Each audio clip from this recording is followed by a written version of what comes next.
Du 22 au 4 mai, une nouvelle édition du Concours musical international de Montréal. 24 jeunes seront là, hommes et femmes, pour essayer de décrocher des honneurs lors de la finale. Mais il y a un jury derrière tout ça. Et faisant partie de ce jury, une consoeur de Sylvie, une violoniste, j'allais dire une pianiste, une violoniste émérite qui enseigne maintenant depuis plusieurs années aux États-Unis, à New York plus précisément. Et on la rejoint tout de suite. Lucie Robert, bonjour et bienvenue.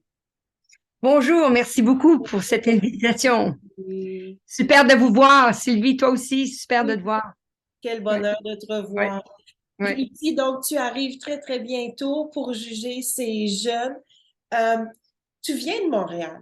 Parle-nous un petit peu de Le parcours? parcours. Oui, je viens de Montréal. J'ai commencé le violon à 5 ans avec, ça s'appelait les petits violons de Suzuki, méthode, avec ma sœur Anne. Et c'est moi, en fait, qui a commencé. Anne est plus vieille que moi, juste de 2 ans, mais c'est moi qui ai commencé le violon en premier. Et puis, mais parce que mes parents disaient, bon, non, non, on n'est pas pour avoir deux violonistes dans la même famille. Et puis, Anne, à ce moment-là, faisait du ballet, qui était une chose qui, moi, ne m'intéressait pas du tout. Euh, C'est peut-être pour ça que j'ai dit oui, je vais jouer du violon, en fait. Et donc, j'ai tout de suite adoré le violon et Anne aussi. Alors, même si nos parents nous avaient dit non, non, non, pas de violoniste dans la même famille, moi, j'ai toujours été un peu indépendante. Donc, j'ai amené Anne est descendue avec moi. On allait dans le sous-sol. Puis, je lui montrais qu'est-ce que moi j'avais appris. Puis, elle travaillait un peu. Et puis, je ne sais pas, quelques jours ou quelques semaines plus tard, elle est montée. Puis elle a montré à mes parents, ben, je peux jouer du violon. Alors, elle est devenue violoniste et donc c'était ma première élève. Ensuite, mais ensuite je suis allée au Conservatoire de Montréal et puis quand j'ai terminé, je suis allée à Indiana University avec le grand, grand pédagogue Joseph Kingold, avec qui je suis restée 9 ans, qui a vraiment changé ma vie complètement. Euh, d'une bonne façon, naturellement.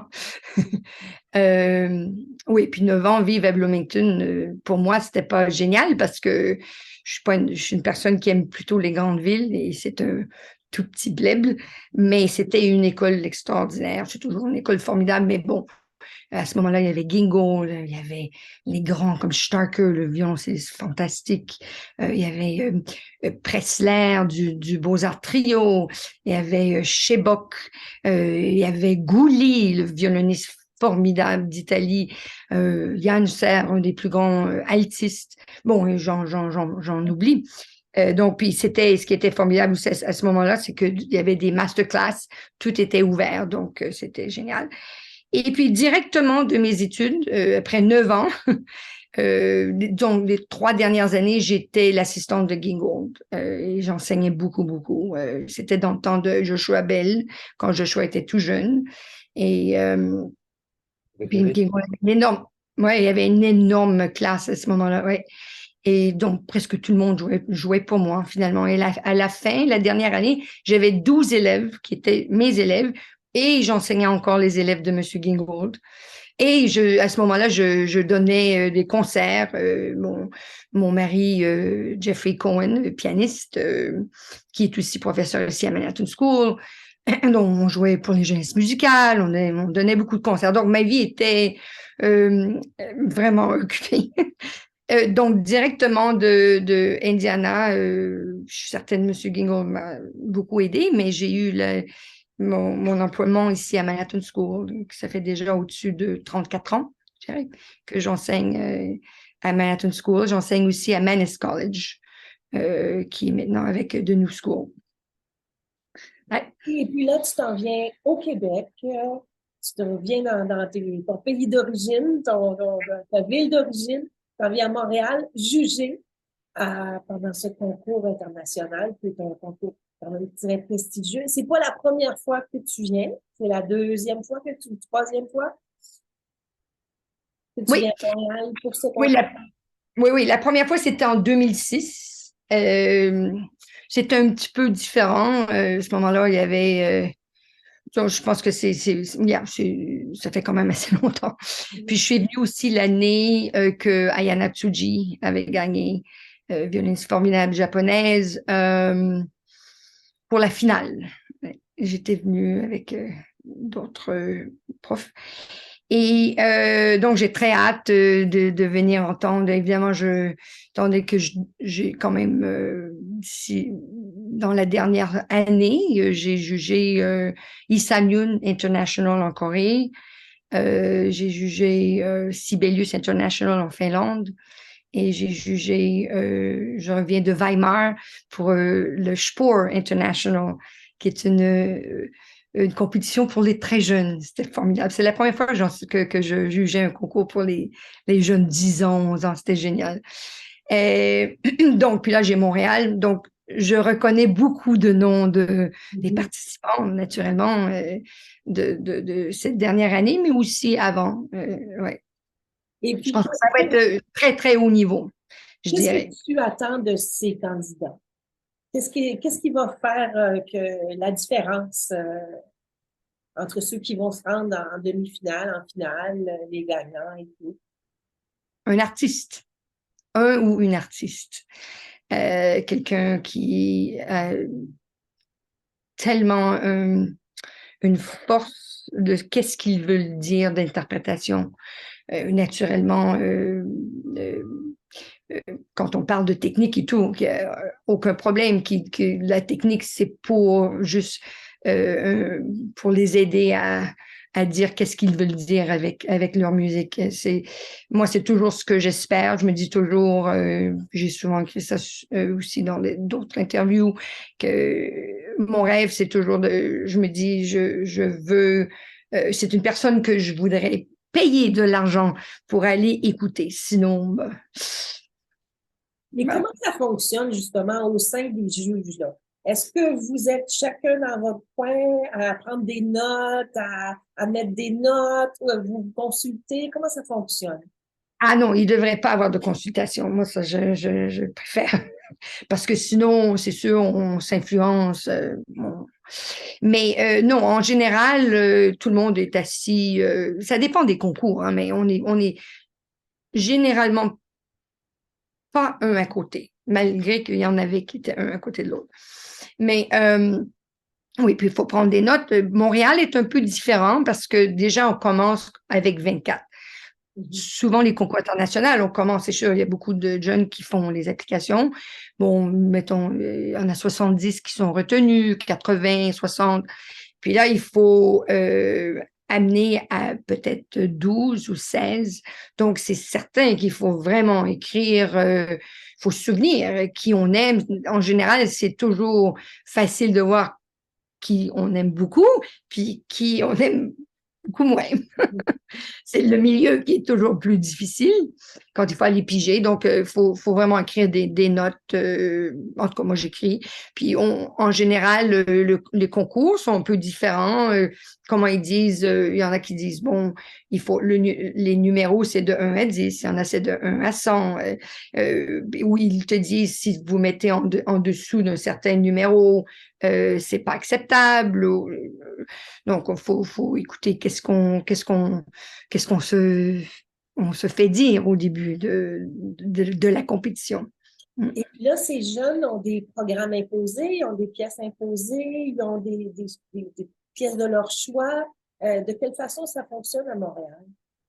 Ah ben Montréal, ils ont des choix et puis il y a des choses qui sont demandées aussi. Je trouve que c'est une bonne façon de faire les choses. Parce que un jeune devrait jouer qu'est-ce qu'il sent, où elle sent, qui est vraiment personnel pour cette personne-là. Donc, puis il y en a qui, c'est sûr, à Montréal, il y en a des très jeunes quand même. Donc, c'est sûr qu'ils ont moins de répertoire qu'une personne de 25 ou 26 ans. Mais quand même, à 18 ans, on sait qu'est-ce qu'on veut en général quand on est à ce niveau-là. Ouais. Et probablement que tout le répertoire, tu l'as déjà joué ou enseigné, ou du moins, tu connais très, très bien ce répertoire-là. Mais il y a une pièce canadienne, il y a une pièce, une composition comment on juge une pièce Jamais qu'on entendu. n'a jamais entendue? On ne sait pas comment ça doit sonner. J'imagine la partition pour pouvoir suivre, mais alors Ça, c'est- comment on ouais, fait? ça, c'est une très, très bonne question parce que c'est sûr que la personne qui est la première à jouer, c'est un peu plus difficile, je dirais. Parce que moi, c'est sûr, on est tous. Moi, j'apporte mon violon à Montréal, c'est certain. Je peux pas d'être sans mon instrument.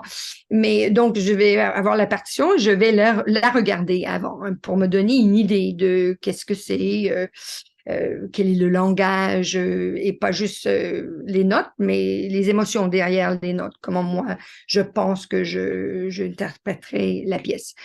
Mais c'est certain que la première fois et la dernière fois, on va connaître la pièce encore mieux. Mais je dirais souvent, presque toujours, la personne qui est vraiment forte dans l'interprétation est la personne qui ressort le plus.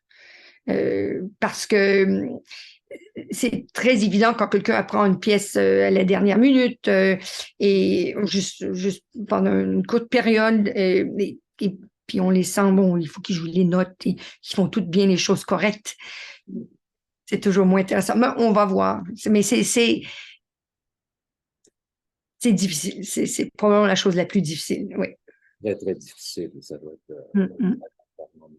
Vous serez 7 membres du jury sous la présidence de Zarid Mehta, Oui. que je connais bien. Et aussi, il y a des gens de peu partout, d'Italie, à Cardo, il y a Yorali, Corée, États-Unis, il y a un Japonais, il y a Michael Martin, il y a aussi Dimitri Siskobetsky et Krishna Tyagarayan. Est-ce que tu les connais tous? Juste le chef d'orchestre que je ne connais pas, mais les violonistes,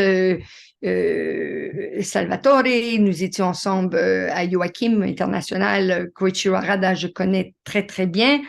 Michaela Martin, une grande amie. Dima Sitkovetsky aussi, il vient manger régulièrement ici chez moi à New York quand il vient voir sa maman, Bella Davidovich. Donc, Ouais. en même temps, ce sont des retrouvailles. Oui, c'est bien. Il y a aussi, ça, c'est un cadeau que tu fais vraiment à tous les musiciens parce que c'est pas seulement pour les violonistes. Tu vas faire une classe de maître au Conservatoire de Montréal. Le 1er mai. Ça, le 1er mai à 13 heures. C'est gratuit, les classes de maître. Alors, moi, j'invite vraiment tous les gens. Comment tu vas fonctionner pour la classe de maître au Conservatoire? Alors, premièrement, j'étais tellement heureuse de me faire demander parce qu'en fait, le conservatoire, c'était mon école. C'est my home. Ben, j'ai tout simplement dit, ils m'ont demandé si je voulais avoir 3 ou 4. J'ai dit, laissez les professeurs décider.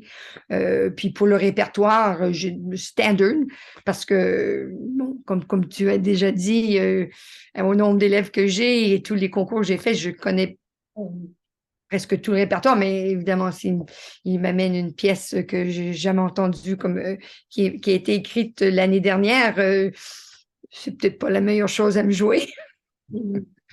Non, j'ai vraiment hâte d'entendre. Il y a tellement des grands talents à Montréal.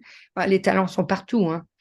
Les grands talents, ouais. Lucie, je rappelle que le concours pour le bénéfice des gens qui nous regardent et nous écoutent commence le 22 avril, se termine le 4 mai, le concours musical international de Montréal. C'est un événement majeur sur la scène planétaire parce qu'il n'y en a pas beaucoup qui ont cette qualité, qui concourent sous encore la direction de Christiane Leblanc, qui va tirer sa révérence à la fin de cette édition. Et la demi-finale et la finale vont être accompagnées, les gagnants vont être accompagnés de l'OSM, l'Orchestre symphonique de Montréal, sous la direction de Raphaël Paillaré. Et puis, ça va être une grosse semaine pour toi et tout le jury. En tout cas, on vous souhaite une bonne semaine et je te souhaite de découvrir ce talent que tu attends. J'espère. Ce talent. Ouais. Et on se retrouvera en 5 minutes pour prendre un café. Oui, là. bien Les sûr. deux, Oui, j'adorerais. Des bisous. Oui, oui, oui, oui. Merci beaucoup. Bonne Merci idée. beaucoup, Lucie Robert. Merci. À bientôt. Bye bye. Au revoir.